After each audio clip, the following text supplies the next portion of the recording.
Nasib Botok dan Teguh HMPB, tulis surat dari balik tahanan Polda Jateng, tetap jaga sikap dan perbuatan.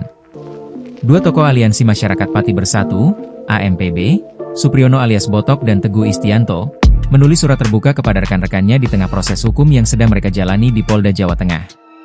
Keduanya telah ditetapkan sebagai tersangka dalam kasus pemblokiran Jalan Pantura Pati, Juwana pada Jumat, 31 Oktober 2025, yang sempat memicu kemacetan panjang. Surat bertanggal 2 November 2025 itu ditujukan kepada teman-teman aliansi, warga Pati, dan rakyat Indonesia.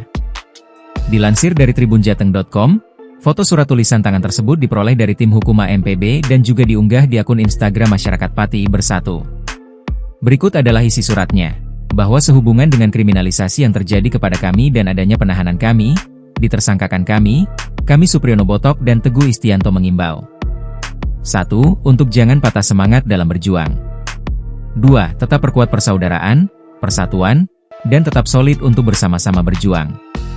3. Tetap jaga sikap dan perbuatan, jangan melakukan perlawanan fisik kepada aparat kepolisian. 4.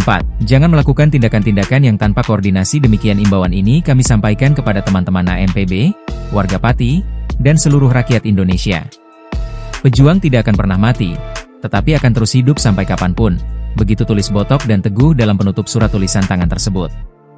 Dua pentolan AMPB itu kini ditahan di rumah tahanan Polda Jawa Tengah setelah ditangkap usai sidang paripurna DPRD Pati yang memutuskan untuk tidak merekomendasikan pemakzulan Bupati Pati, Sudewo. Penangkapan dilakukan lantaran keduanya diduga menjadi pelaku utama pemblokiran Jalan Pantura di depan Gapura Desa Widoro Kandang, Kecamatan Pati, pada Jumat, 31 Oktober 2025, sekitar pukul 18 waktu Indonesia Barat.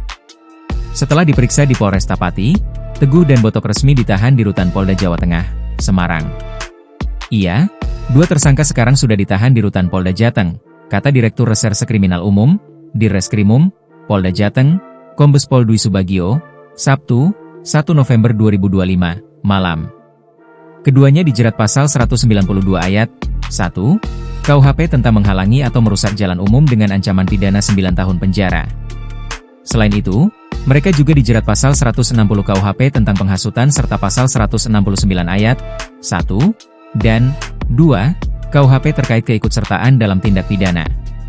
Polisi turut menyita barang bukti berupa 2 unit mobil dan ponsel milik kedua tersangka. Namun, pihak AMPB menilai penerapan pasal tersebut tidak tepat. Koordinator Tim Hukum AMPB, Nimero Digulo, mengatakan penerapan pasal KUHP dalam kasus ini dinilai berlebihan. Agak aneh penerapan pasal itu. Seharusnya dijerat pasal UU Lalu Lintas tapi pakai pasal KUHP yang ancaman mencapai 9 tahun. Kami duga agar mereka bisa ditahan, ujarnya. Download Tribun X sekarang, menghadirkan lokal menjadi Indonesia.